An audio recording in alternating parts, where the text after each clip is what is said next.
Hey everyone, thanks for watching. If you'd like to see more Hemi-Sync podcasts, such as Episode 8 with Dean Radin, podcasts that aren't necessarily associated with any particular Hemi-Sync product, but simply feature fascinating guests and subjects associated with the frontiers of consciousness research and understanding, please consider joining our exclusive Patreon page and get some great discounts on Hemi-Sync products in the bargain. Thanks for watching.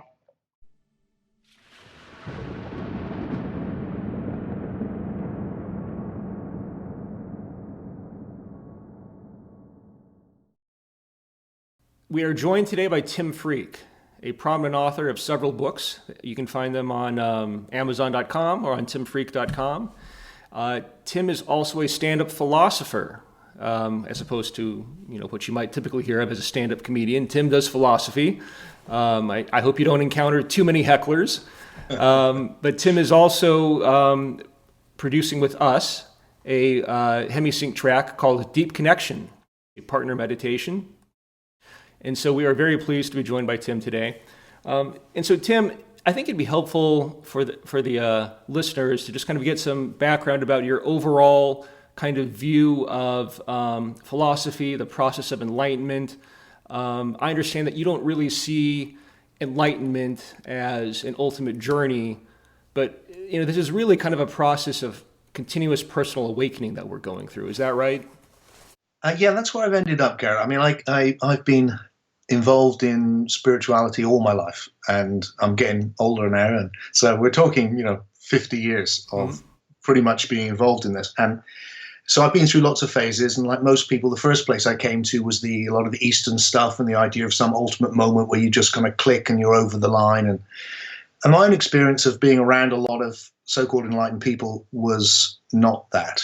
And it made me question things and really look at my own experience. And where I've ended up, I think, is much more positive and interesting, which is that there's a deep part of all of us which you could say is already enlightened, if you like, that it's already what it is.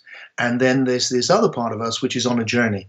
So Tim's on a journey, and then Tim can wake up increasingly to this other part, this deeper essence which is in all of us. And this is the experience which traditionally is called awakening. I call it being deep awake. And I don't think there's any limit on it. I think what we're talking about is an evolutionary process which just goes on and on and on. And it's really what we all experience as maturation. So there are moments, like there was a moment where when I was little, like everyone, I couldn't walk, and then I kind of could walk, and then mostly now I can walk, although sometimes I still fall over. And it's a bit like that. It feels like the awakening is not some click and once and for all. It's like, you become familiar with a deeper state. And then that becomes familiar, and mostly you can find it. And then there's a deeper state waiting. And then you start looking at that. And then there's a deeper state waiting. And the journey, the personal journey of evolution just keeps going. So there's a line in one of my books, I'll just throw this at you because I really love it, which I really like, where it said, so that the bad news is there's no arriving. But the good news is there's no arriving. Because who'd want to arrive, actually? Right. Who'd want that kind of, you're done, it's finished, you got the badge. Yeah, I mean, there's a couple very interesting ideas there. I think the first is that even people that have had some level of awakening or realization, even very deep realization, they're still just people. And, I think you and I have both been around lots of people like that, and have had some of that, happen to us personally. And so that's an important point. We want to kind of hold these people up on a pedestal, but they're still just people. And then the other point that you make there, which is escaping me for just a second here, so sorry, what was that final point that you made there to finish? I was saying about arriving. Arriving, yes, thank you. Yes. So, once you arrive, I mean, there's nothing left, right? There's nothing to be curious about. When you approach life from a state of not knowing, it's a lot more interesting, right? I mean, at the risk of jumping in very deep very quickly, which I do tend to do and like to do, what's going on here really is two completely opposite views of what spirituality is. There's a traditional view which is nearly ubiquitous and arrives like 2,500 years ago, maybe before, and has stayed. And that's the idea that we're in a fallen state. This is an illusion. We're here by mistake. The body's a tomb. The sensual body traps you. The individual self is the ego, which is your enemy. It's all a mistake. And spirituality is about waking up from this error and getting back to a state of perfection, finding the oneness, rejecting the world. And that's a ubiquitous myth. So with that, the idea is once you've seen through it, you're done. You're free. And then, in a lot of the Eastern traditions with reincarnation, you don't have to come back here again because it's such a bad place to be. That's on the one hand. I don't find that very attractive. I think it's an outdated view. There's obviously a lot of wisdom in there as well, but that bit's outdated. The other philosophy, which is coming through now, of which I'm definitely a part, is an evolutionary philosophy. This isn't a mistake. This is an evolving process, 13.8 billion years of evolution, in which the universe is coming to know itself through us, so that there's not some perfect state we've fallen from. There's somewhere we're reaching up to in the evolutionary process. So there's no limit. Mm-hmm. It's not a disease we're recovering from. It's a creative process we're engaged in. And our individuality isn't the problem. It's the vehicle through which the universe is waking up. Yeah. And so it's turning that around, and this negative spirituality turns into this positive evolutionary spirituality. Mm-hmm. So that's fascinating. And before we go too much into that process of evolution, it might be helpful just to understand a little bit about what your background with this stuff is. What influenced you and contributed to your arriving at this kind of current view of reality. Well, I had a spontaneous awakening when I was very young, 12 and a half.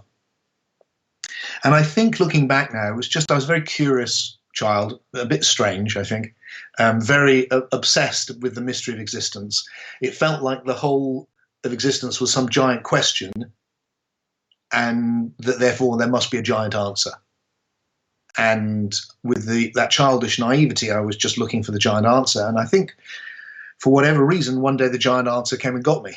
And the giant answer wasn't a lot of words. It was a direct experience of something that I'd never had before, which was this enormous love, this sense of communion with everything, this oneness, this sensual aliveness, and this deep feeling of confidence in the goodness of existence, which made a huge impression on me. I was just sitting on a hill looking at all the people in my little hometown going about their business, and this happened. And that crystallized the whole process for me, because then I found myself going, what the hell was that? Because it didn't last for, I don't know how long it lasted, but it didn't last for very long, I don't suppose. So then it became like, what was that? How can I find it again? And what I found was, you can find it in all sorts of places, usually when you least expect it. I'm like, where? And then bang, it would happen. And then bang, it would happen. And I'm with this person, it would happen. And I started looking for people who could help me understand it. So I went and lived in a friary, and I kind of ran away to one when I was very young, and almost became a friar twice. I studied Zen with the Sufis, and I read a huge amount of books. I studied philosophy and meditation, long periods in meditation, psychedelic drugs, shamanic power plants, all of that, anything I could do. And what I found was, hey, you can get back to this place through all of this. So my influences have been huge, which is why I've written all these books on all these different traditions, to get me to the place where if I felt ready, maybe 15 years ago, maybe a bit more now, where it felt like, okay, what's my contribution to this? And my contribution, I think, is to try and develop a spirituality for the 21st century. Mm-hmm. And that's what I've been trying to do. And so how old were you when you had that first experience? The first one was about 12 and a half. 12 and a half? Yeah, wow. Yeah. And it's interesting because I wrote afterwards, when I came down this hill, I had this big experience, and I wrote about it. Mm-hmm. And I wrote a play which was very influenced by it, and I've still got it. My dear mum died. I found it in a box of her collected stuff she'd kept for me, as mums do. And it was really amazing, Garrett, because I looked at the last pages, and it could have been from one of my books. It was this writing about love, and it could have still been there. So there was something directly imprinted on me when I was very young, and the love has stayed the same. My understanding has changed and changed and changed, and it's evolving now faster than ever. But the direct experience of love that happens in the deep awake state, in some way, just feels always the same. Yes. It's just this enormous embrace that just happens.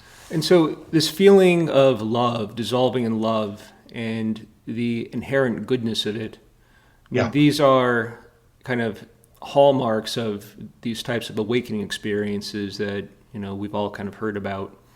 And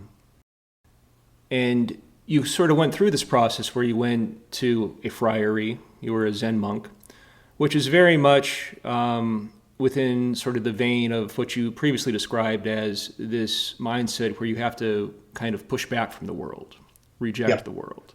Yeah. But instead, you've decided to dive into the world, right? I mean, you're married, you have a daughter, I believe. Two kids, yeah. Two kids. You work in the world. Yeah.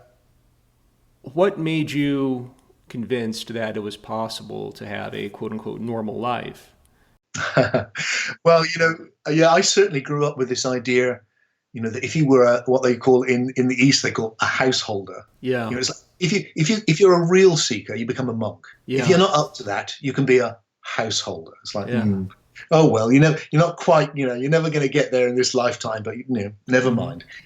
And I bought into all of that for a while, but there was always this tension in me between different parts of me. I've always been a creative artist as well. I used to be a musician for a long time before I was a writer. So there was a pull into the world and a pull out from the world, and they would be at war with each other. And at some point, I synthesized them into one thing, and that kind of changed. But the big moment where I knew this world rejecting thing had ended was the birth of my daughter. Mm-hmm. Just seeing that little baby in my arms, or just seeing her eyes open and look into mine for the very first time. Anyone who's had kids, I'm sure, can relate. I just felt like this is not a meaningless illusion. Right. And no one is going to tell me that the individuality does not matter. Mm-hmm. Because this individual matters. It matters more than anything in the universe. This isn't some mistake. Mm-hmm. This is a beautiful, meaningful process we're in, and right. I would do anything for this individual. And that made me feel like, this love brings me into the world, not out from it. It demands to be shared. So belatedly, I have made my way in. I'm not a natural to the world in a way. I've lived all my life on the edge, but I am slowly making my way in. And now I feel like, I would like to engage. I'd like to engage with the mainstream as much as possible to try and bring this message. That's why I want to synthesize spirituality and science so much, because it feels like I really want to engage with the powerful intellectual currents that exist now and go, there is something in this ancient wisdom which is incredibly valuable. There's a lot of it we need to leave behind, but there's something at the heart of it which is incredibly important, and we need to find a new way of understanding it. Yes. And the thing at the heart of it really is this state that we're describing, right? You call it the deep awake state, which we've already kind of described, but there's also this sort of quiet and calm confidence that comes with it, and this deep, deep knowing, or this ability to know. Yeah, that's one of the qualities, again, which I experience and which you hear mentioned in the literature all the time. I wrote about the Gnostic Christians at one stage, and they call it a Gnosis, which means knowing or knowledge. And in the East, it's gnana. It's the same word. Mm-hmm. And again, it's this knowing. And then there's what do you know? And it's almost impossible to say what it is you know. Yeah. But if you had to, when I want to say what I know, it sounds so childish, and yet it's the deepest thing I know. Mm-hmm. And so one of the phrases which came to me one day when I thought, what is this? What is it that and it's so important to me. And the phrase that came to me, Garrett, sounds so naive, but it was, it's that life is essentially good, despite everything, despite all the very real suffering, which I never deny. Yeah. Despite that, or as well as that, essentially, this is good. Yeah. Life is good, and death is safe. And what really matters is love. Yes. And so what I've been doing with philosophy is trying to take something which sounds so childish and naive and give it the intellectual support, which goes, I know this sounds like some sort of woo-woo wishful thinking, but actually in this deep state, this arises. And here is the good intellectual reasons why this is true. Yeah. While it's more than just, wouldn't it be nice if this is real? Right. So, that's an important point too. I mean, you're including the vulnerable, difficult parts of ourselves, the wounding, as part of this goodness. Yeah. I think, I'm underlying what I do in my philosophy and in my practices too. The reason that on the CD we're doing together, it's for two, is because is this what I call paralogical thinking, which is just about opposites. So it's both and thinking. So not this or this, but this and this. Yeah. So right at the beginning, when you asked me about awakening, I said, look, or enlightenment, I said, it feels to me, look, there's part of me which is on a journey, and then there's part of me which is just the being of everything. My deep being is the being of everything, and it's not doing anything. It's just being. And which am I? I'm both. Now, what happens with traditional spirituality is it goes, oh, you're really the deep thing, and the superficial thing is in the way. It feels to me like, no, it's much more interesting than that. Yeah, I'm both of these. And Tim, the part that's evolving, the part that's awakening, he's a mixture of things. There's stuff about him which, I hope when people meet him, they like. But if they hung around for too long, if they had to live with him all the time, like I do, they'd see other things in him. And as you said earlier about so-called enlightened people, if you hang around with them long enough, you see that in them too. Yeah. So it feels like, let's just get used to the fact that to be a soul that's evolving means you constantly realize you've missed something. You've been unconscious. It's always finding more. So part of that is being, okay, what I do with people at my retreats more than anything is go, let's just relax about our separate individuality. Let's accept that it's mixed. Let's be okay with the fact that we're vulnerable, that part of us is wounded. Let's be okay with that, because that's what it is to evolve. And then when you're okay with that, this deeper part just starts to become obvious. Yeah. And then you both. Then both are happening at once. So am I correct in understanding that it's being okay with the vulnerable parts that allow for this paralogical experience, really, of being both this kind of unchanging I and the small I, which is Garrett or Tim? I think so. I think if we allow that vulnerability, it really helps. But even with that, it's, maybe I can... Even with the vulnerability, it's really important to have this paralogical approach, because sometimes that then sounds like I'm saying, just go out into the world and be open and vulnerable. And I'm not. Right. You can't do that. If you do that, you'll get hurt. The example I use, just because it makes me laugh every time I think about it, is my daughter, who's now 18 and just left for university. And I'm not with her going, darling, just go out into the world and open up. Like, whoa. No. I want her to know how to protect herself and have boundaries and to be an independent, separate woman. Yeah. But what I don't want is her to get so stuck in that she's like now in behind a prison, right? That she can open up, close up. It's like, hello, oh, dangerous, right? Wonderful. So that there's the facility to be open whenever we can, but that still doesn't mean we won't need to protect ourselves from time to time, and that's the paralogical understanding again. Right, and so there are still these boundaries that we have to have that keep us safe. But we can respect them and kind of enforce them. And enforce them doesn't feel like the right word, but we can kind of maintain them from an authentic place that is informed, I guess, by the big I. And not so one of much, the things. Sorry, I was going to say one of the things which, when I started off with this, when I was younger, it just felt like, it's just the love. Just find the love, and everything will just be like, just be in the love. That's all you need. And like many people, I soon discovered that actually, despite my love for John Lennon, love is not all you need. You also need, well, loads of things actually, but one of the things you need is wisdom, which is how to love. Now, the love just arises, but how do you love? You know, I mean, my father, who I loved dearly and who loved me very much and was a fantastic dad in many ways, was also a heavy drinker. Now, there were times when that was a problem, where it would have seemed like, you know, what he wanted was for me to go and get him booze that he couldn't get himself. And he was very upset with me and thought I didn't love him because I refused to do that. But I needed the wisdom if you've got kids, you know this. Sometimes the wisdom means the loving thing is to go no, and for them to hate you, and for you to go no, go upstairs, and them to hate you even more. And so love isn't being nice. Love, it's not always obvious what the loving thing to do is. So we need love, wisdom, and the wisdom is what it takes, is what we're always learning. I'm still learning it all the time. I don't know about you. It just feels like constantly. Like how can I be the wisest, most loving person in this situation? And it's a constant challenge, and that's the evolutionary process. It is. It's a real challenge. So let's get a bit more into the how-to of this for folks that are listening, that are potentially curious about what's on the CD that we produced and this track that we produced.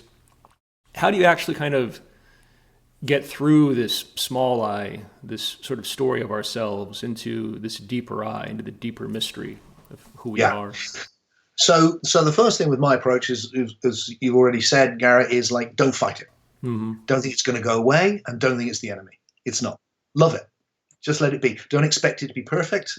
Just let it be. Now, I don't mean let it be like, I mean, it's certainly in meditation, let it be. I mean, in the life process, we work on ourselves. We need to be challenging to ourselves sometimes, all of that too. But in the meditation, it's like, just let that be, and then find the other pole. So what I lead, and I do this on the CD that you've beautifully done to guide people with these, which is to say, look, the one way is to come right into your senses. Because when you come into your senses, you're right into the moment. So really listening or breathing is excellent too. When I went to the friary the second time, I spent my whole time just in my breath. And what I discovered, I had a whole year of meditation, and I wasn't friary, but after. And what I discovered was breathing is the most delicious thing you can do if you really focus on it. So here's a focus. You can take your attention, you put it in your breath or in listening or a sensation, and instantly you're in a different state. And then what you can do with that then is put your attention on your deep being. So then, and this is what we do on the CD, is go, okay, now just let it sink back into that presence which is always there. One of the ways that I like to point it to people sometimes is go, you know that bit, you know the part of you that feels exactly the same now as when you were 18? The bit that hasn't changed. Doesn't matter how, I'm just about to be 60, God knows how. And it just feels like, but I'm the same as when I was 8. Yeah. That bit that doesn't change. Why doesn't it change? Because there's nothing to change. It just is being. Tim's changed completely, as is obvious.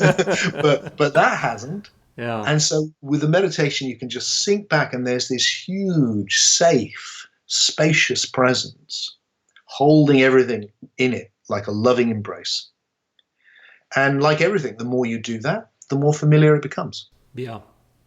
And so as this happens, I mean, there are other things that kind of happen with it that you start to recognize, right? And so the space becomes familiar. Maybe there's some relaxation in the physical body that starts to take place. Definitely. I think that's definitely the case. That you can, again, I'm all for embracing the body and just coming into your sensation of your body, like your breath, immediately. Even you just saying it to me now, I'm just aware that my body just went, "Ooh, let's relax a bit more." Yeah.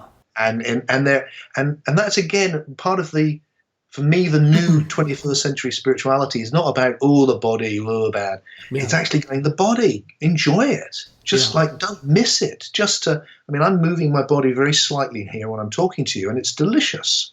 How lucky to have a body, and to be alive in it. That's a great gift. Yeah. And that allows you to wake up too. Personally, I kind of think things start to get away from us whenever we fall out of a calm, relaxed state. And we often don't realize how tense we are in day-to-day life, how much we're holding. Yeah. And when you can kind of relax into things a bit and allow things, it's possible to be the small I, which, as you say, never goes away, but it can start to relax a little bit. Yeah. Your reactions, your actions in the world, they become less emotional, less reactionary, because it's like this big I is kind of always on background, right? It's sort of always there, and you're more aware of it, and that changes everything. Beautifully put. Yeah, it does. So that's the thing, is that if you allow whatever you're in, become conscious of the depths, then what you're in just changes of itself. Mm-hmm. You can't help do that. And you start to become aware of just how much you're holding in your body or how much your mind is spinning, mm-hmm. and you can let them calm down a bit. And mm-hmm. and as you said so beautifully, life is a lot better. Right. When we do that. And so you sort of call this lucid living, right? Which I think is a great way to describe it. What is lucid living about? Lucid living was when I wanted to try and express the essence of all these ancient mystical traditions in a new language. And one of the images they use a lot is that life is like a dream. Yeah. So we have this idea of lucid dreaming, yes. where you're having a dream, but you're dreaming consciously. Yes. And I wanted to suggest, look, we can do the same with living. We can have lucid living, where you're living a life, but you're doing it consciously. So when you're dreaming, if you've had a lucid dream, you're mm-hmm. in the dream, but you're also not in the dream. You're also aware that you're the dreamer. You're the presence. Yeah. So you know you're dreaming. And it feels very similar with this awakened state. It's mm-hmm. like, oh, I'm Tim. I'm in the dream. Sometimes it's like I may have a really easy day or a difficult day. I get bad news, all that stuff. And then there's this, like a dream, it can be a wish fulfilling day, or it could be a nightmare day. Mm-hmm. And I can be aware that, oh, I'm actually also this presence, which is like the dreamer. Yeah. I'm like this presence, which just is. And then I'm living lucidly. Yes. And I'm aware of these two, just like when I'm dreaming, there's like, there's me in the dream, and then there's me outside the dream. Mm-hmm. And the same here. Yeah, lots of folks that come to us or that use Hemi-Sync are into lucid dreaming. Right. And I think it's actually more interesting to start with lucid living. How lucid are you in your day-to-day life? And if you train lucidity in your day-to-day life, it becomes much easier to then become lucid when you're in different states of consciousness, including sleep. Yeah, I think that too. I really do. And the word, training is really good. That's why I'm loving doing this CD with you, because mm-hmm. it feels like, look, one of the things which sometimes I see people come to my events, they have huge experiences. Nearly everybody does. Not because I'm sort of some magician, just simply because if you put people in the right space and you do some of the exercises which are on the CD, mm-hmm. nearly everyone goes, poof. Yeah. But what can easily happen is that, for a week, 2 weeks, 3 weeks, sometimes a few months, people are they're in the love and they can find it so much easier and they're really excited. But if they don't keep returning to it consciously, it will go, of course, like anything. Mm-hmm. And it feels, it's like eating. It's like, it's no good having one big meal and then going, hey, I'm hungry again. Yeah. It's like, of course you'll be hungry again. Right. The soul's like that. You've got to feed it all the time. And right. and not a bit like eating again. It would be such a shame if every time you sat down to eat, you went, oh, I've got to eat again, haven't I? Damn it. It's like that. Maybe there's sometimes, but you want to sit down and go, ooh, lovely, this looks good. Right. This should be like that with meditation. It should be, ooh, lovely. A bit of, I wanted to have this phrase. I must start using it more, where it felt like I've got to stop talking about deep awake meditation. Yeah. And start talking about deep awake indulgence. Yeah. Have a bit of indulgence. Indulge yourself with some deep awake exercises for 10 minutes, 20 minutes, an hour, and just really, enjoy. That's a great way to put it, because I think for a lot of people, meditation or a daily practice becomes something they just have to do. It becomes banal, like brushing your teeth. And if the practice isn't alive, if you're not really feeling it, it's an indication that you need to change something. So I mean, unless you're into S&M, discipline is not going to work. Yeah. You know what I mean? It's like, for most people, you call it a discipline and you just killed it dead. It's like school. It's like, that's your spiritual discipline. Whoa, right. It's like, no, it's an indulgence. It's fun. It's your chance to dive into the depths of reality. Yes. Wow. And how cool is that? Yeah. I mean, daily living should really be the same way, right? And I think this idea that life, waking reality is much more dreamlike than we appreciate, kind of helps with that. If you can approach it from that mindset. And I think your idea of paralogical thinking also helps with that. Definitely. Because reality isn't, quite what you might take it to be. There's maybe something else there. And I think it turns up, doesn't it, Garrett? I mean, the more you live lucidly, the dreamlike quality of life becomes more obvious. Magic starts happening. Right. I mean, I think most people who experience awakenings suddenly start going, "Oh, hang on," those strange synchronicities and little glitches in the matrix feeling. The life responds to you. Right. And so you can start to see that, there's both good and bad kind of in everything. And we tend to either be oriented towards either seeing the good or seeing the bad, but there can be both, and that's okay. And I think that's the nature of it. That's the great paralogical insight for me. Right. It's that there is good and bad in everything, which means when terrible things happen, you can find some wisdom in it. And actually, with just about everyone I know, probably everyone I know, often their deepest wisdom has come from the very worst things. Mm-hmm. Because you can find it hidden away in the middle of it. Mm. Yeah. That's just knowing that is amazing. Yes. But there's something I want to return to, because we talked about the exercises and I talked about being the deep awake, but I'd like to say something about the idea of doing this with each other. Mm-hmm. Yes. Because I would say that's obviously with the CD we've done, that's absolutely what that CD is about. Yes. You can do it on your own, but is doing it with other people. And what happened to me, I guess about 20 years ago now, was I was leading people in meditations, which were great. And then one day I just got people to meditate on each other. Yeah. And the response was so incredible. I did it at the end of a retreat, and I always remember this guy just going, "Why didn't we start with that? Oh my God." It's like, wow, what just happened? Yeah. And then I realized, then I developed all sorts of different techniques that we could meditate on each other. And the two simplest and probably still the most powerful are on the CD, which is closing your eyes and listening to each other.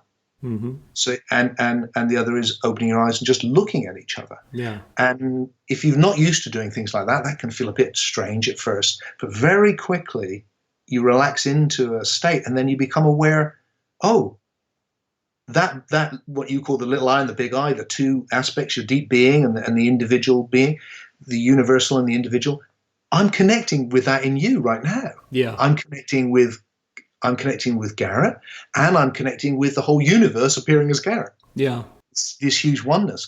And so I'm the oneness connecting with the oneness through the two-ness. Right. And if you just sit in that space and be aware of that, I don't know, I don't know anything which transforms consciousness so profoundly as doing that. Right. And it's no surprise to me. It's like, what's the most amazing thing in life? Right. It's another being. Right. It's astonishing that I'm a conscious being, but now I'm meeting another one. Yeah. Wow. Yeah, it's a kind of miracle. Really. And if you really see it or you really hear it, you enter into the sound and connect through the sound with the listener, with the speaker. Mm-hmm. And you do the same with sight in a very simple way. Yeah. It's massively transformative. It can really take you into the deep awake state.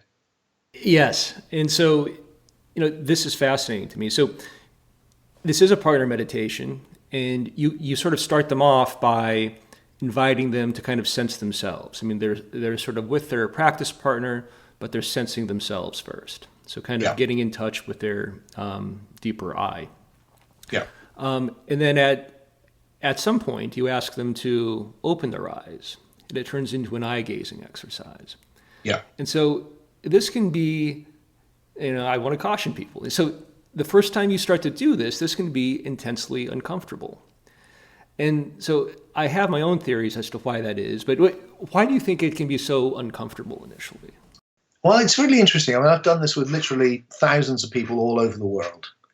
One of the interesting things, Garrett, is I'd say it's a lot less uncomfortable for people now than it used to be. Yeah. So that's interesting. It's changed. When I started doing it, nearly everyone went, "Oh, God, that's uncomfortable." Yeah. Now, most people don't feel that. Okay. Actually. But obviously some do, and we're all individual. And I certainly always encourage people to just be comfortable with whatever, be comfortable with being uncomfortable. Yeah. If they feel like this is a bit weird, it is a bit weird. Yeah. And meditation's weird in itself, isn't it? Just sitting with your eyes closed or something, it's an odd thing to do. Yeah. So to be okay with it. And why do we feel it? I think there's all sorts of reasons, but a very common one is that we feel that someone's going to look inside us and see the part of us that we don't like. Mm-hmm. Going to see us, and we don't want to be seen. Right. And the thing which I always want to say is that's not going to happen. Mm-hmm. Actually, the private parts of you are private. No one gets access to those. And actually, if you relax into it very quickly, what people experience is an immense beauty in the person they're looking in. Yeah. And what I always want to happen, and usually it does, is I want people to see that, that beauty you're just seeing in that person, that's the beauty the other person is seeing in you. Mm-hmm. And when you get there, and there's something, and it's not like it's what the depth of it is. You also see, oh, here's another human being like me who's vulnerable, who's had hard times, who knows suffering. Of course they do. Who doesn't? Yeah. We're in this together, and through that, this other person who may be completely different, maybe a different type of person, different sex, different age, but whoever they are, there is this presence looking back at me. Yeah. And it's beautiful. Yes. And so I think the point you made there about the fear of vulnerability is the main reason why people are uncomfortable with intense eye contact.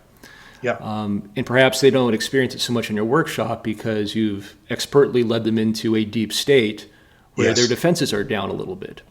Definitely. But generally, when we relate to people, it's through many veils, many layers of defense. Yeah. And so when that's dropped, it's kind of like a brand new experience. I mean, it is an intimate, authentic way of relating to another human being that many people are not familiar with. You're definitely right. And one of the things that I'm hoping with the CD that people will find is that because we have this, because they haven't got me, they're not a retreat, but there's two things. One is you've got this period of preparation where you're coming into yourself, and therefore there's a great sense of confidence that can come just from sinking into your deep self, so you're ready. Mm-hmm. And the other thing is, the magic of the music and the Hemi-Sync, which enables you. The music's magic, isn't it? And the Hemi-Sync definitely is. So it enables you to relax into a held space, an enchanted space. This isn't normal life. Mm-hmm. This is a magic space where you can actually allow this to happen, and you can be held, and you are safe. Yeah, yeah. And what do you think it is that you're? I don't know quite how to put this, but what do you think it is that you're held by? Because you can have this sense, I think, that you're both sharing the same field, for lack of a better word, and so. It's sort of like you're holding yourself. It's sort of like the other person is holding you. And it's also sort of like you're holding each other.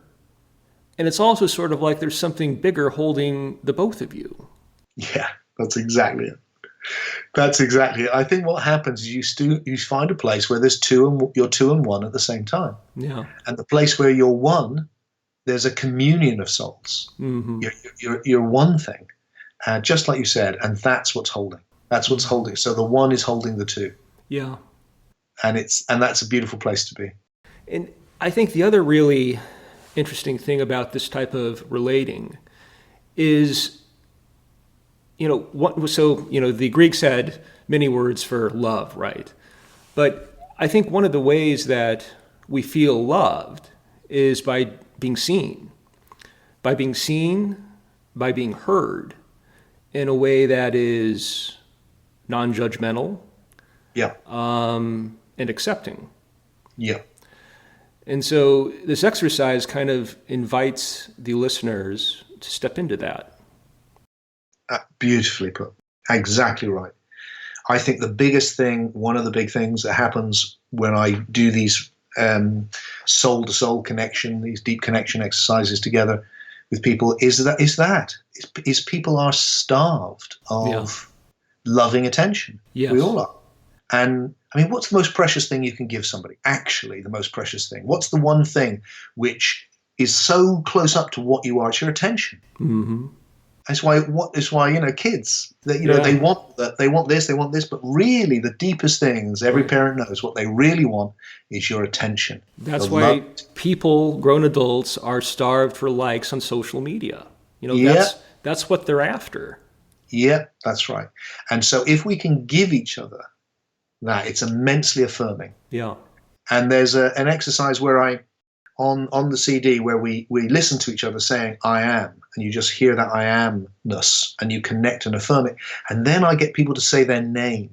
Yeah. And it's really interesting, Garrett, because a lot of people, when their name comes, that's like, oh, my name. And right. At once it can be almost like shame of the name. Yes. Sometimes. I'm embarrassed. And the spirit, you can really see that spirituality is back a bit like, oh no, I'm just in the I am. I don't want the name. Right. It's like, that's it. It's like, and then you get it. And then you realize that you're affirming each other. Yeah. It's like, and then when you hear somebody go, I hear you, Tim. Right. And it's like, you suddenly feel heard. Yes. It's like somebody is going, no, I don't just hear you, anyone. I hear you, Tim. Yes. And, I hear you, Garrett. And it's like, oh, right, okay. Here is somebody connecting not just with the universe, but with me. Yes. And that's hugely important. It hits you right in the heart. It hits you beautiful, right in the heart. Yeah. It opens the heart. That's exactly. Well, I think this has been a really good discussion of the exercise. Is there anything else we should cover on it before we move on to? I think we really covered the key things there. Okay. It was lovely to go so deep into it, actually. Yeah, no, that was. Thanks for that. And thanks for recording this with us, Tim. I think it'll be a great piece for people. So that will conclude this portion of the podcast where we cover kind of Tim's, or it's sort of an overview of Tim's philosophy and kind of the thinking behind the exercise that we've created together. Tim's work is incredibly broad, and it goes incredibly deep with a lot of profound insights. We're going to get into some of his more esoteric work when we get back, and so stay tuned for that. Hope you like it. So before we dive into the Esoterica, I was hoping to understand from you whether or not, and I've watched some of your other podcasts too, it's still not totally clear to me. Do you support this idea of idealism? This idea that matter exists within consciousness and not the other way around? Well, let me start off by saying that I'm not at all surprised if it's not clear. Mm-hmm. And that's because I'd say that for most of my books, the answer would be yes. Yeah. And that for my latest work, the answer is no. Okay. That's interesting. Because I think I've changed my position. Oh, so this is part of the evolution. Yes. Oh, interesting. So my understanding changes a lot, but there's been some big jumps, and this is one of them. So traditionally, there is the view that life is a dream within it's God's dream, and there's a great consciousness, and God's fallen into the illusion of the dream and needs to wake up, and that's what happens when we awaken. And so with my early books, with the idea of lucid living, was very much like, this captures the essence of this idea that all of this exists within consciousness, which of course for each one of us subjectively, it's almost tautologically true. Everything I experience is an experience and therefore exists within consciousness. So in my own observation, which is what interests me, oh look, everything's in consciousness. So I do have written about that extensively, and it's interesting me that many of the scientists held that view as well, a lot very influential scientists, and it's the spiritual view. However, as a paralogical thinker, someone who sees opposites as coexisting, it became obvious to me, oh look, there's a kind of fundamental battle philosophically going on here between subjectivists and objectivists, if you like. So that the objectivists and the materialists, what really exists is the object. And this consciousness has arisen from it. That would be like modern science tends to think that. And then there's the subjectivist, which is, no, what really exists is the subject, consciousness, and everything is an appearance within it. And I started thinking that probably neither are right, and that there was a different way of seeing it, which allowed me to integrate the two. And that would be the secret to integrating a scientific understanding and a spiritual understanding. So my latest work around evolution and spirituality has been about going, I think we need to get rid of this battle between these two ideas, neither of which really work. And we need to understanding the whole thing in a different way. And that's what I've been trying to do. Huh. And so what does this model of reality look like? So I think the simple thing for me is to say, look, what is this? Well, I think this is the realization of potentiality. That's what it is, in ever more emergent ways, meaning it's constantly happening in new ways built upon what's happened before. So what can we say about the evolution of the universe? 13.8 billion years from, which has got us from hydrogen and helium only to you and me having this conversation. It's a hell of a journey, isn't it? The gases could become us. This podcast is the net result of 13.8 billion years of really. It's like, who would have ever thought You're welcome. that hydrogen would have ended up having a conversation like this? But it did. Yeah. Now, that's pretty amazing, isn't it? Yeah. But what that's been is a process in which it constantly new potentialities are being realized. Right. Constantly. And it starts with very primitive ones, and then they become more and more complex because they build on what's happened before. Mm-hmm. And this moment again. So this moment it's never happened before, but it includes within it everything that's happened previously. Right. So every moment is creative. It realizes a new potentiality, and every moment is building on the whole flow of the whole universe. So for me, it's like, okay, so that's what this is. And the subject and the object are arising within it. Yeah. So that everything, every individual thing, whether it's an atom or a tree or a human being, has got a relationship with the whole. And that relationship it has with the whole is its subjectivity. And the whole is the objectivity. And that they're both evolving. So that consciousness is actually emerged through the evolutionary process at a very high level of subjectivity. It's not the ground. Mm-hmm. It's not the ground like as spirituality used to think.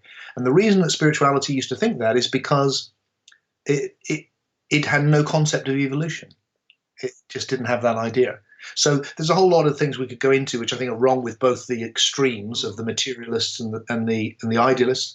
But I think we can take this evolutionary model, and you can actually see how the whole thing's evolving, and consciousness is actually the greatest things come last, not first. It didn't start with consciousness; it started with hydrogen, but it's arrived at consciousness, and now not only that, it's arising at a place where we can be conscious of oneness.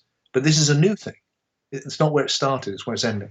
So I guess under that model then, for any model, I guess I have to ask, okay, well, what is the fundamental thing in this model? So yeah. In idealism, it's consciousness. Yeah. In materialism, it's matter. And I can't quite grok what the fundamental factor is in what you're describing, Okay. other than maybe it's time. No, I think it's paralogical because it's two things at once. But Uh-huh. I would say the fundamental in the sense that you are using it there, the ground in that way is potentiality. So Uh-huh. if I go back 13.8 billion years, Uh-huh. and let's imagine, maybe this wasn't the first universe. Maybe there's things before this universe, highly likely. But let's imagine that that really was the beginning Uh-huh. for now, because that enables us to think about it. If that's the case, what can you say about what existed before the universe? It's not really before because there's no time, but what existed? Where did the universe come from? Well, Yeah. I think if you start saying, well, it comes from consciousness, Yeah. it's like, well, where did you just get that from? You just made that up. You just took this whole big idea of God or consciousness or something and stuck it at the beginning. Uh-huh. And what does that word even mean? Right. Is it conscious like we're conscious? Like, Right. I'm conscious now, but I was unconscious last night when I was asleep. What does this word mean? Mhm. That this thing at the beginning? Yeah. And that troubles me. If you take matter as it's like, well, matter's what arises. Mhm. Matter is what starts with, well, it's not even matter. It's just information, which will Right. become matter. So that's not it. But surely we can say, whatever this has come from, it is the potentiality for this. Okay. So that enables you to go, okay, so here's a polarity, which is there's a timeless, formless potentiality. Let's call it just being. Mm-hmm. Very close to the ancient ideas of spirit, actually. Just this essence. There's just being, the potentiality for everything, and it's timeless, and it's being. Right. And then there's this flow of time through which being is realizing itself in ever more emergent ways. So there's time in the timeless. That's what this is. And when I look at the moment, especially when I'm lucid, I go, oh yeah, that's what I'm actually experiencing. I'm experiencing a flow of time, which is always building on what's been before. Right. Forms, and then I'm conscious of this presence of my being, which is formless, timeless, and has no qualities apart from being. And it's the potential to experience or be anything. Right. Okay, so you have potentiality at the heart of it. I think it's the two together: the timeless and time and the timeless, form and the formless. Okay. And they're right here, right now. It's not just like it happened then. It's like, you have a look. It's right here. I think I get what you're saying. So I suspect that a supporter of idealism would probably argue that that is a semantic difference. But to your point, well, let me see if I understand your point.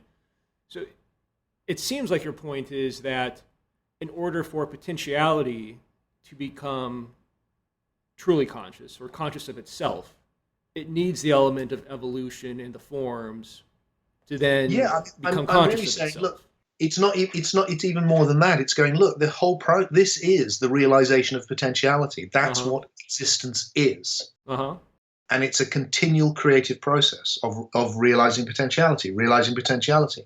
And that's what reality is. And part of that is it's reaching to the point where it's becoming more and more conscious of itself. Yes. That it wasn't for a long time. It was reading itself subjectively. Atoms are reading the universe electromagnetically or electrochemically. Plants are reading it through picking up light. Sensation starts to arise, kind of conscious. And then you get this whole thing of conscious sensation, and then this huge jump into psyche, soul, where you're conscious not only of the world, but of images, thought, and the world of dreams. And so it's constantly expanding its realization. That feels like that's what it is. Gotcha. And I don't think it is just semantic, Garrett. And I'll tell you why. Because what happens, especially with words like consciousness, is people use them in wildly different ways. They do. And often people will use the same word and themselves in different ways, and then smuggle in things. So if consciousness really just means being, let's call it being. Okay. Because then you haven't got the problem of consciousness is something where you know that you exist. Yes. So is this being at the front? Does it know that it exists? And how? And if it does, why is it doing this? Right. Okay, so that is a very clear elucidation right there, I think, of your position. So thank you for that. And so you started using the term psyche in there too. which I think you mean in a very specific context, right? In a very specifically defined way, which fits with kind of the Greek idea of psyche, right? Yeah, as a philosopher, my main technique is to look at the moment. Yes. So, like I said, when I look at the moment, I see, oh, look, there's a flow of time, and then there's a timeless present, which is witnessing it. Yes. That's what this moment is. Okay, so there's the paralogy of it. When I look at time, I see, oh, it's both realizing the possible all the time, and it contains the past. So it's the past and the possible. Okay, I've got it. So things like that. So when I've looked at when I came to study Gnosticism in particular, I came across this Greek idea of psyche, which is it just means soul. So we're body and soul. It's an ancient idea, isn't it? In every tradition, we're bodies and souls. And then people today go, yes, but is the soul real? Is that really there? And my reading of these ancient concepts is they're actually just a statement of the obvious. That's all they are.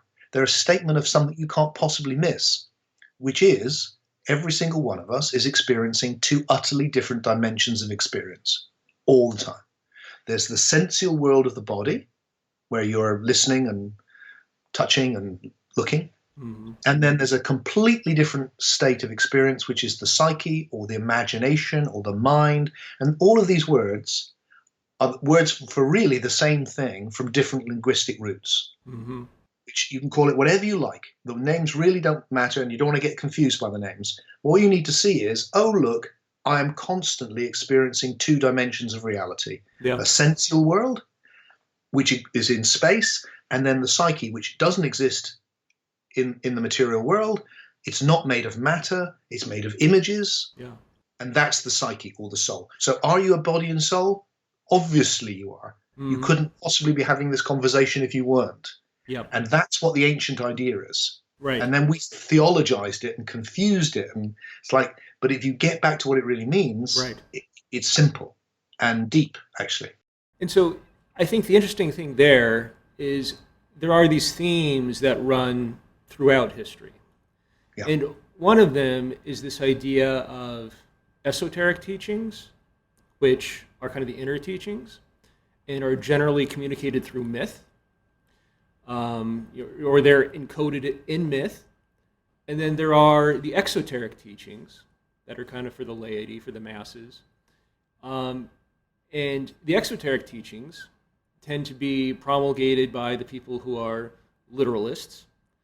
And the esoteric teachings are promulgated by the Gnostics, who tend to be suppressed throughout history by the former, the ones who take it all literally.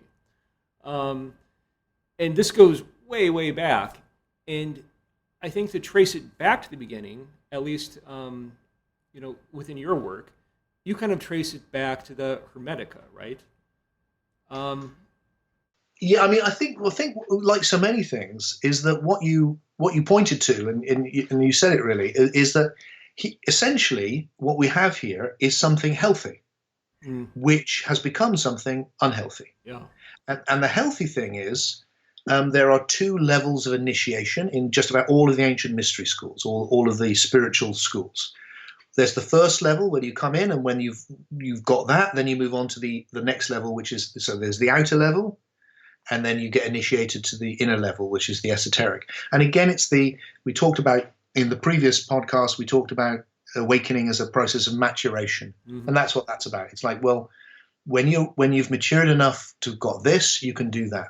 And here's a really, really simple way of getting, I think, what that's about, which is, when I brought my kids up, I needed to give them rules as to how to behave. Don't steal people's toys or sweets or punch them or pinch them or whatever it was. And these are the rules.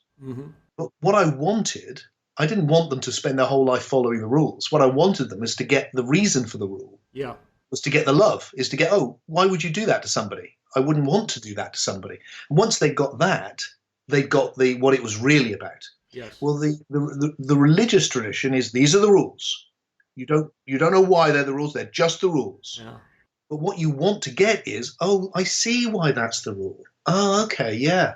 Because you wouldn't do this to your neighbor because that's not a loving thing to do. And I wouldn't want to do that because I see that we're the same, or we're one, or I love you, I care about you. So the esoteric tradition is in its simplest form is just that. It's like here's how we behave on the outside, and here's the reason why. Yeah. And then, as you said, it gets encoded in myth. So on the outside, you get like a story like the Jesus story. Just believe it. Mm-hmm. Just trust in it and believe it, and believe the teachings and do what he tells you. And then when you're ready, it's like, okay, this is what it really means. This is the deep teaching. This is how you can really get the understanding. And then you can realize that you are the Christ. You can find the Christ in yourself, which is this deeper esoteric thing. And then, as you said, what's happened in history is that those things, which I think in the time of the Hermetica were much more probably in balance with each other, especially with the Christian tradition, because what happened to historical quirks, really, because Christianity was picked up by the Roman Empire, which is essentially a fascist empire. Yeah. They enforced the outside rules, right, and completely lost the inner meaning. I mean, not completely, because it's always still there, but that became, so these two were suddenly in opposition, and then those people that were coming along going, no, you're wrong, it was like, let's get rid of them, right? Because it became about power and rules and doing this and the right thing, and you see the same thing happening in Islam, and it like you said, is common. Right. And then these two things, which should be really ideally working together, become enemies. Yes. Yes. So there's a lot we can dive into there, obviously. Yeah, a few thousand years of history. Yeah.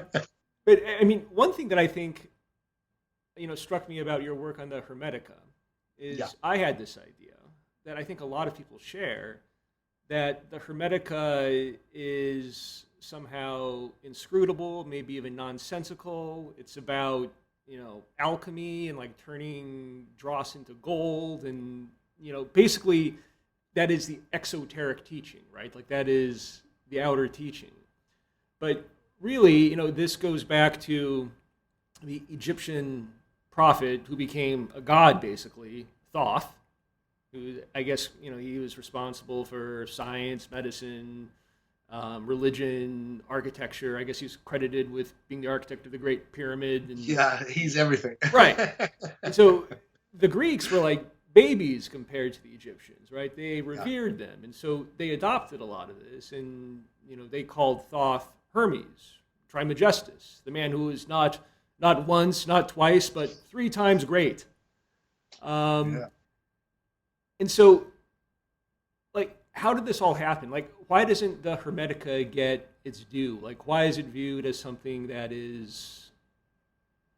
Well, I think because the truth is, Gary, you're right. I mean, a lot of it does seem to be inscrutable and strange and ancient, and the Gnostic texts, the Christian Gnostic texts, are very similar. I read people something from the Gospel of Thomas and they think, wow, that's great, and then they go and read other Gnostic Gospels and think, but this is gobbledygook. Yeah. And you know what? It is. It's a bit like wandering into a New Age bookshop now and thinking, having read some brilliant book, and going in there and just going, but hang on, most of this is rubbish. It's like, of course. Yeah. And it's the same then as it is now. Just because it's old doesn't make it good. It's just a library of books. So the first thing is the Hermetica is written over a very long period of time. Most of it is much written in the quite late, really. It's not ancient, as ancient as people think. It's kind of people writing it later, claiming it's old, which a lot of which happened, and not to deceive people, but as a way of honoring, a bit like channeling in a way, a bit like I'm honoring Hermes by putting in his name and not claiming it's me. And so these, and you have to pick and choose. You have to find the good bits. So what we did when I worked on a book on the Hermetica with my friend and co-author Peter Gandy, and what we did was go, look, let's find the really good bits, and let's bring those out because they're valuable. And it deserves honoring just because the good bits had such a big impact on Western culture. Mm-hmm. You go back to the Renaissance, which is credited as the pivoting point. Why is it called the rebirth? It's the rebirth of the pagan spirit. Right. And they were bringing Plato in, and Aristotle, of course, but Plato especially. And then they found the Hermetic texts, and the Medicis who were funding all of this just went, look, stop Plato translations, do the Hermetica. This was what they were looking for, Right. was the Hermetic texts, and they were translated. And I think there's a good argument for saying they gave birth to science, because Copernicus and people like this, they were deeply influenced by these texts, and so they should be much better known and better respected than they are. But because there is, alchemy. I mean, alchemy gave us chemistry. Yeah. And alchemy is just alchem, from the black, and it's really from Egypt. Right. This is the wisdom from Egypt, and it's about finding the gold within the dross, within the lead, and that's a spiritual transformation. Right, and so it's really about the inner alchemy, right? I mean, that's kind of what gets lost. It's both. Mystics like me want to go, it's about the inner alchemy. But the fact is, it was about both. It was also about magic. So that's paralogical. It was, yeah. I mean, they and a lot of alchemists. I know alchemists now who still think this, and who it's actually more subtle. I met a fantastic alchemist. I can't tell you about him because it's kind of a secret thing, but. And what he really got me to see was that it wasn't like, oh, it's really just about transforming yourself, and the whole turning it into gold thing is just a foolish outer thing. Huh. For him, it was, oh, no. It's a magical act. And in learning how to actually perform this magical act, you transform yourself, because unless you are transformed when you do it, the magical act doesn't work. I see. And I think that's fundamentally how they saw it. That it was, these two aspects of it were the same thing. Huh. So there was some reality to the exoteric teaching there, or the exoteric. It certainly was important. Uh-huh. I mean, this gentleman did show me gold that he had created. I don't know if he had, but maybe he had. Life is strange, but certainly I think they saw it as both. It was, or there was, or the very process of going through it, and also just it's important never to miss out this. To go back in history is difficult. Yeah. For us, we look back at all that paraphernalia. We take chemistry for granted, and we use it in everything. We couldn't be doing this without an understanding of chemistry, and they didn't have that. Because can you imagine how exciting it was to be putting things in not Bunsen burners, but you know what I mean? The thing they had became a Bunsen burner, putting things in crucibles and boiling them and it's like, wow, that's exciting stuff. Yeah. They're looking at what's the nature of matter and how is that linked to spirit? And I'm sure that was a transformatory experience for them. Yeah. Well, so one of the other things that I was struck by in terms of the good bits of the Hermetica that you picked out and translated, were some of the similarities, not only to later religious texts, but also even to modern scientific theory. I mean, there's one book that kind of begins with, there's a light emerging from the darkness, the dark, restless waters, which, is kind of reminiscent of the Big Bang. And then you have other sections where, time begins with the word, or I know maybe the logos would be the Greek translation, which is very similar to the Genesis story. And then you have this idea of the good, or I guess you translated it as goodness and beauty, which is then later replicated in Plato's work, where sort of the state of Gnosis is characterized by the good, the good is primary. And even the word for God that they use, which is atum, I guess. I mean, it sounds like Adam a little bit, right? And I don't know if that's coincidence or what. I think a lot of these words have the same basic, it's like Amen and Amun and Atum. I think they're playing with like Advaita, not two, is I think one of the underlying themes. And you're right, they influence each other. I mean, it's important to realize that with the Hermetica, because a lot of this stuff, it's early stuff and late stuff all thrown together, is that all of those traditions you mentioned, they're all influencing each other. Yeah. And there's an interfertilization going, because they're all part of the same thing. Right. Which is why I fundamentally see it as one Gnostic current. Okay. again, a bit like today, you know, you look at all the different things that are going on in the world of spirituality, and they're all influencing each other, and they're all different, but they're all kind of finding places where they can meet, or they're defining themselves by their difference, but also by their similarities. And that's going on in the ancient world. It's a very fertile, Gnostic, into eclectic atmosphere. Right. And so we're kind of simplifying and skipping over a lot of territory here, but basically you have kind of these myths that sort of originate with Hermes Trismegistus, and they kind of go through the Greeks, Plato, Plotinus, and they find their way into the Jews of, around the time of Christ.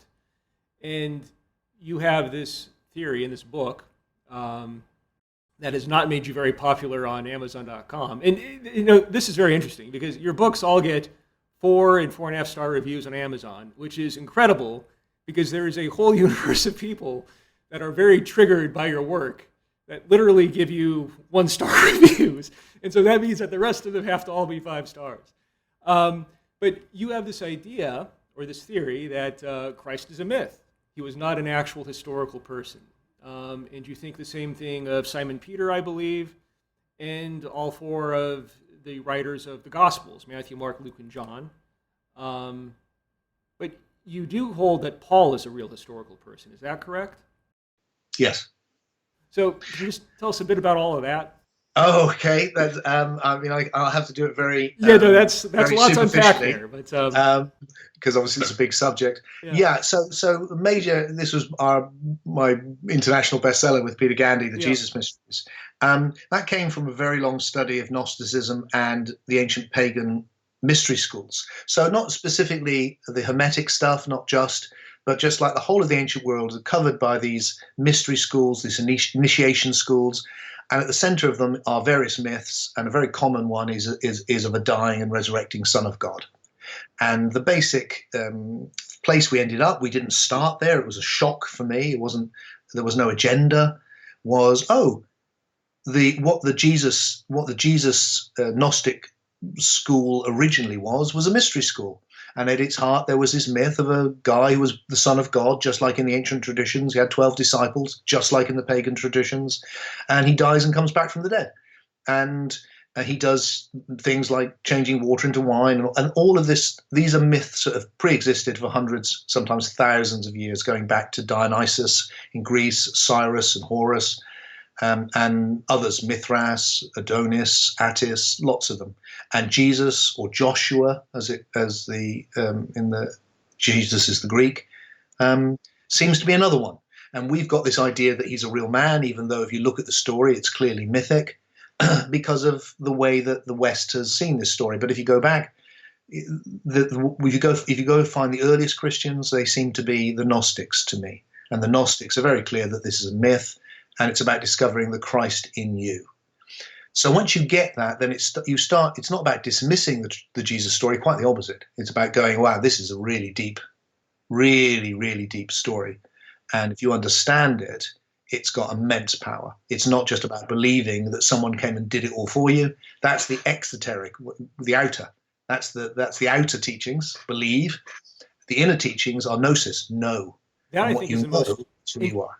Yes, sorry. That I think is the most interesting part of it, is that your belief that he was not a real historical person and this is myth does not diminish the power of the story at all. If anything, it amplifies it.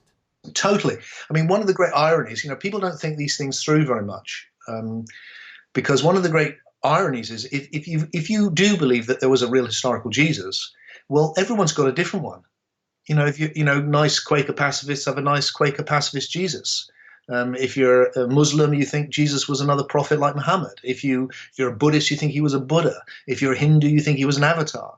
If you're a politico, you think he was a political leader. If you were a Jew, you think he was a rabbi. And everyone's got a different Jesus. Well, the fact is, your Jesus probably isn't the right one. The person that I think Jesus is, he might not be like that. He might be a Jesus I don't like at all. And you have to face that if you're going to really think it through.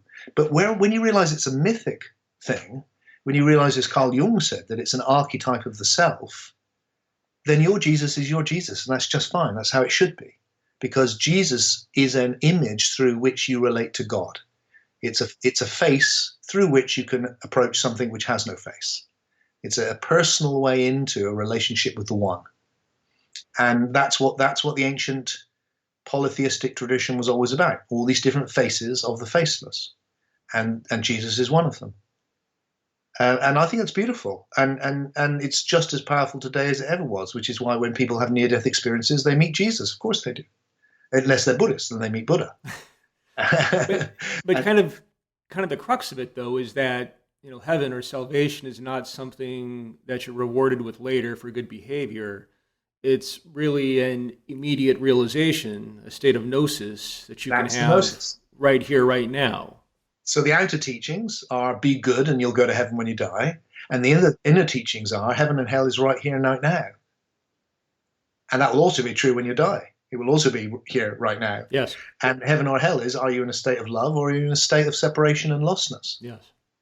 And if you're in a state of being lost in separateness only, you will be in hell. Yes. And if you're in a state of oneness and love, you will be in heaven. Yes. And why the Jesus story is such a, what a story. And then at the end, you've got this being who teaches what must be the most confrontational and beautiful teaching ever. Well, love your enemies. And then in the story, he's actually being tortured to death by his enemies, and he loves them and forgives them. And that is a teaching of such profundity. We haven't begun to catch up with it 2,000 years later. Yeah. Nowhere near. It's just so deep. What do you say to it? It's just so. I think it's a beautiful thing to get this ancient understanding back. Go, this is great. And then just to finish the thing you're saying about the people, it's like, so once you realize it's a myth, then you realize, oh well, all the characters are. This is why there's no historical evidence for any of them. None. I'm just going to say that, and people will jump around who disagree with me, going, what about this? What about this? And you just need to read the Jesus Mysteries, because we go through it all. And there really is no historical, actual evidence, apart from stuff which has been obviously fabricated, because we're dealing with a myth. And so it's a bit like going, oh, there was no Hamlet. And someone going, oh, there was no Hamlet. Well, there was a real Ophelia, though, right? And it's like, no, there was no Hamlet or Ophelia. Yeah. None of the people in Hamlet are real. What, yeah. None of them? No. So where did it come from? Well, it was written by a genius called William Shakespeare. Yeah. And it's like, oh yeah, the Gospels. Yeah, they were written by geniuses, people like Basilides, people like Valentinus, people who were these great Gnostic masters, created this incredible myth. And then one of those great Gnostic masters was someone called Paul. And Paul is the great hero of the Gnostics. And the reason that he's got such a bad rap is that there's two Pauls. There's a very early Paul, who's the earliest documents we have are the letters of Paul, way before the Gospels. And he talks nothing about an historical Jesus. He says it's all about realizing the Christ in you. That's what it's about. And then about 200 years later, we get these fake letters of Paul in which he attacks Gnostics and tells women to shut up and wear hats and God knows what. And so he's confusing, because there's a deliberate attempt to co-opt Paul into the agenda of what will become the Roman Church. Or the Literalists. And then the Literalists take hold of him. And again, this is not our work. This is the work of other scholars, which we draw on here. So I think there's good evidence that there is a real Paul. You have to get there's a fake Paul too, but you can get around to the real Paul, and he's a Gnostic, and his message is about love and realizing the Christ in you. And the Christ in you is just what the Hindus mean by the Atman in you, or the Buddhists by the Buddha nature in you. It's the same thing we discussed in the last podcast. When you find your deepest being, it's one with all being, and that's the Christ. When you find deep being, it's one with all being. And so to kind of follow the historical thread again, Gnosticism thrives for some 400 years, roughly until the Library of Alexandria is destroyed, right? So Alexander conquers this world. It's a time of tremendous, it's like a melting pot where all these traditions kind of come together, and they sort of physically reside in this library at Alexandria. And they have a common language. They have a common language. very much like today, where everyone speaks English, everyone was speaking Greek, and it's really interesting, because all of the Christian texts, they're all written in Greek. They're none of them in Hebrew, Yeah. and they're written by people who I don't think they're even in Israel. They're in Egypt. I think they're in Alexandria, most likely. Right. Right. And so the Holy Roman Empire, they sort of adopt Catholicism. It's a literalist interpretation. They burn the library. They suppress Gnosticism. It basically goes underground. The Dark Ages set in. And Gnosticism kind of survives really more in the Arab world in this intervening period, right? So that kind of gives rise to things like the Sufi. Yeah. And then we don't... And not just the Sufis, I mean, the whole of Arab civilization. Yeah. It's a staggering fact that from nothing, from Bedouin tribes, you suddenly get the House of Wisdom in Baghdad, and this whole culture erupts. And it's because they've got the whole pagan wisdom has been forced out of the West, which then collapses intellectually and takes off in the Islamic Empire.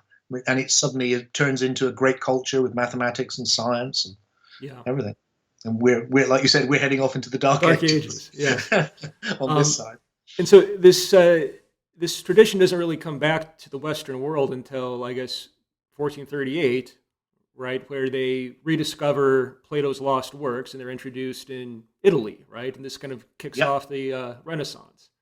Yeah. And so that's interesting, because we tend to think that the modern world, especially the Western world, it's built on Plato and the Republic, and it goes back, kind of to him in a more or less unbroken line. But really, it was wiped off the face of the earth, or kind of underground, for 2,000 years. Yeah, for a long time. Long time. Certainly 1,000 years there. 1,000 years maybe. It did. Of course, its influence was still there because it was embedded in what had come from it. So it didn't know that it was. And it must have been strange for them to find these ancient statues and monuments and just think, who were these people? Right. I mean, that they created such beautiful things, and you're right. Then with the Renaissance, we got the rebirth of this wisdom, and you can see. I mean, look at it's a thing people often miss, but you suddenly got all these beautiful paintings of these pagan deities, and you've got people like Botticelli painting Venus and calling it I love this phrase. He called it a talisman of occult radiance. Mm-hmm. This is not just a painting. This is a doorway. Yeah. The idea is you're going to look at this talisman and walk through and connect with Venus, Aphrodite. These are talismanic. They're stepping right back into the deep esoteric tradition. And at the very center of it, you've got people like Michelangelo and, of course, Leonardo da Vinci, who was the head of a Platonic school going on. He was part of that very much. And so I guess one of my takeaways from this is that we take far too much for granted. It's not a given that this teaching, that this knowledge is always with us. It has not always been with us. No. It comes and it goes. And it gets suppressed by people who take things literally. And we still face that today. We have people that deny science, that want to vilify the other, or people that they take to be different from them. We have people that deny facts, climate change, all of these things that want to suppress ideas that are different from their own. And so it's very, very sobering thought. It is, Gareth. Right? You look back and you go, well, we look at the ancient Greek culture and we think, the Greeks, they gave us this and democracy and maths and philosophy, and they did. But the real moment where it was just like it all just blossomed was a few decades. And then it was crushed by authoritarians. Socrates was put to death. It was crushed. It was just a few decades. And then it went out, and of course it changed the world. But it was not very long. The Renaissance, we look back, it wasn't like it happened and then, yes, it was suppressed. It was a few decades. And then, it managed to come through. I would say since the Second World War, especially the 60s period, there was a similar period of immense flowering of individuality, creativity, and deep mysticism. Right. And so far, we're still hanging in there. Yeah. So we've already done better than they did. Right. But like you said, we should not take it for granted that the fact that we can have this conversation and not be a fear of our lives, is a precious thing. Right. But it does beg the question of, how should we be with literalists today, the people that kind of are descended from this line of thinking? What should our approach to them be? Because I think history tells us that, it can't all be loving and accepting, right? They will crush you. And so while we're all individuals and all one, and I would argue that we share the same ground, there is always kind of this thought in the back of my mind, well, yeah, that's all well and good, but what about these assholes? How should we... as a practical matter, how are we supposed to be with them? Yeah, there you go. Well, I can't remember whether we talked about it in this podcast or the one we had before, but yeah, this paralogical, the wisdom thing. Yeah. So they're like, well, obviously, love. We have to meet it with love. But then how do you meet it with love wisely? How do you do that? I don't know that there's a straightforward answer to that. I think it changes all the time. But certainly when we wrote the Jesus Mysteries, and we didn't get any death threats, but I had an awful lot of after death threats, where when we die, terrible things are going to happen to us. And so we did have a lot of a bit of abuse and all of that, and people threw things at us at bookstores and things. And my feeling was I just needed to go, look, where we can agree with each other surely is that we need to love our enemies. So let's start there. And I think we can, reach out as much as possible. And then, of course, when you're dealing with people who are so entrenched in it, obviously, you're not going to get much with that if you're dealing with ISIS or some of the Islamic fundamentalist groups that are around, or some of the Christian ones too. And then I think you just need, that's the paralogical thing. You need to be able to stand strong in what's right and resist it. And that's when, the being nice, lovingly nice, that's easy. But being lovingly strong, that's hard. Yeah. That's hard.